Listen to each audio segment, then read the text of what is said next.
कि राज्यसभा का चुनाव है और 3 उम्मीदवार खड़े हैं,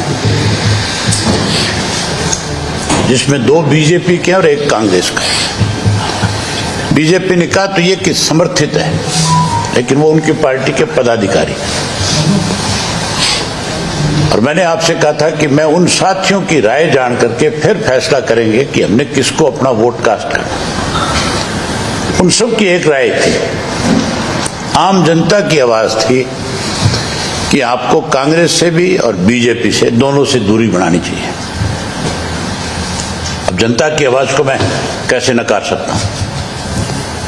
इसलिए मैंने जनता की जो आवाज है उस पर यह फैसला लिया हमारी पार्टी ने कि हम इस चुनाव से दूरी बना करके रखेंगे। हमारे दोनों विधायक वोट कास्ट करने की बजाय दूरी बनाने का काम करेंगे, हम अब्सटेन करेंगे। उसके कई कारण हैं। मुझे आज भी बहुत सारे साथियों के फोन आए, बहुत सारों ने मुझसे कहा कि आप फलां को वोट करें, आप फलां को वोट करें। कांग्रेस से तो हमारी पहले दिन से दूरी थी, और इस 1 वर्ष में भारतीय जनता पार्टी का जो रवैया था, जिस ढंग से बीजेपी ने जात पात मजहब की राजनीति करी है, और अब की बार तो हदें पार करी। एक इनका मेंबर पार्लियामेंट, राज्यसभा का मेंबर जो जांगड़ा है, जो जा रहा है, उसकी आप पीछे की अगर वीडियो देखोगे सोशल मीडिया पे, जिस तरह से उसने बोला है चौधरी देवीलाल जी के बारे में, चौटाला साहब के बारे में और हमारी पार्टी के बारे में, उसी तरह से फिर बीजेपी का एक विधायक है राम कुमार गौतम, जिस भाषा का उसने प्रयोग किया है, इनकी पार्टी को उसके ऊपर एक्शन लेना चाहिए था कि आप किसी व्यक्तिगत विशेष के ऊपर कोई टिप्पणी नहीं कर सकते। कानूनन तौर पे तो मैंने उसको नोटिस भी दिया है, अब कोर्ट में केस भी डाला है। तीसरा, जो कृष्ण बेदीन का एक मंत्री है, जो भाषा उसकी रही है, वो मेरे से क्या उम्मीद कर सकते हैं कि मुझे कोई गाली देने वाला मुझसे कैसे वोट मांग सकता है? कांग्रेस में भी इसी तरह की भाषा बोलने वाले कई लोग हैं। इसीलिए हमने ये कहा कि एक नागनाथ है, एक सांपनाथ है और एक बिच्छूनाथ भी है। इनके पल्ले कुछ नहीं है बेचारों के, लेकिन वो भी सारा दिन हमें टारगेट करते हैं। ऐसे लोगों को सबक मिले, इसके लिए हमने ये फैसला किया। मेरी ख्याल मेरे इस फैसले से प्रदेश की जनता जो है इस पे जरूर सोचेगी। आपको 23 तारीख का फिर निमंत्रण है, 23 को आप आओ। 23 तारीख को आप देखना किस तरह से प्रदेश में लगातार बदलाव हो रहा है। कांग्रेस की तरफ से बड़े दावे किए गए थे। ये कहा गया था कांग्रेस की तरफ से कि हमारे 37 के 37 चट्टान की तरह मजबूत है। हुड्डा साहब ने तो ये भी कहा कि 37 की जगह हमारे 39 भी हो सकते हैं। मुझे नहीं लगता 5 बजे जब काउंटिंग होगी इनके 30 का भी आंकड़ा पार कर पाए। आज जिस तरीके से चुने हुए लोगों की होस्टेडिंग की जा रही है, इससे राजनीतिक दलों से लोगों का विश्वास खत्म हो जाएगा। वोट खरीद फरोख्त करना भी एक पाप है, राजनीति पे एक कलंक है। अपनी मर्जी से कोई किसी को वोट कास्ट करे, वो बात तो ठीक है, जायज है।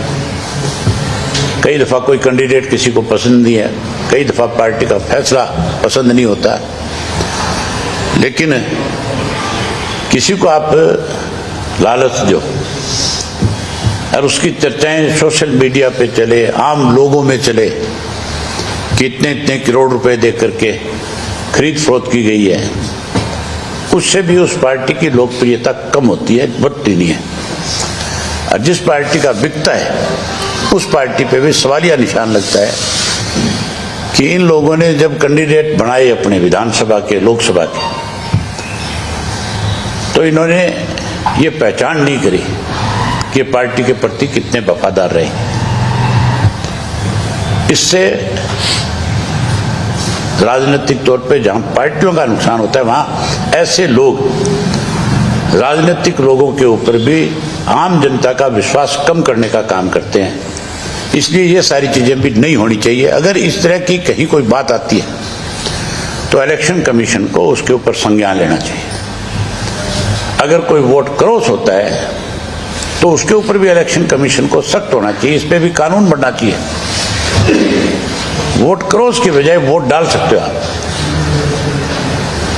अगर कोई क्रॉस करता है और जानबूझ करके कुछ ऐसा करता है तो जैसे सजा याफ्ता को 6 वर्ष तक चुनाव नहीं लड़ सकता, इसी तरह इन पे भी ऐसी पाबंदी हो कि ये लोग फिर दोबारा चुनाव ना लड़ सके, तब जाकर के कोई सुधार होगा।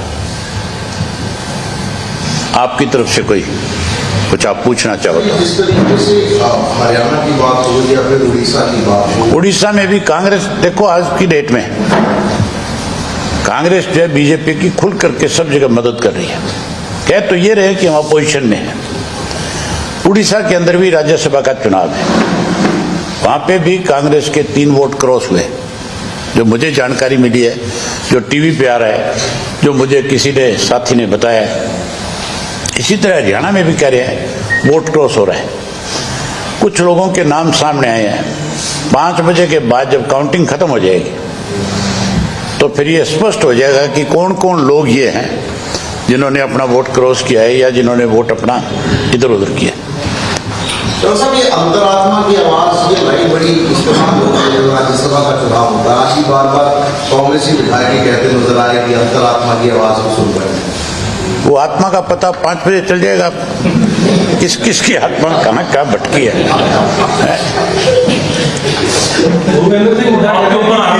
कांग्रेस के आप बीजेपी की बी टीम के तौर पर काम करते हैं, एक दूसरी से अब स्पष्ट हो गया कि नहीं हो गया? क्लियर हो जाएगा। मैं पूछ रहा हूँ स्पष्ट हो गया कि नहीं हो गया? अभी कांग्रेस के वोटों की गिनती होगी तब और स्पष्ट हो जाएगा कि कौन बी टीम है। अब ऐसे कि आपके पास जो समर्थन के लिए कौन कौन सी पार्टियों के जो है संपर्क सुना है? मेरे पास सतीश नांदल के फोन आए। सतीश नांदल मुझे मिले भी। मैंने उनको साफ कहा था कि भाई ये फैसला मैं अकेला नहीं कर सकता, मेरे पार्टी के सब साथी जो फैसला करेंगे मैं उनके फैसले के मुताबिक ही आगे फैसला लूंगा।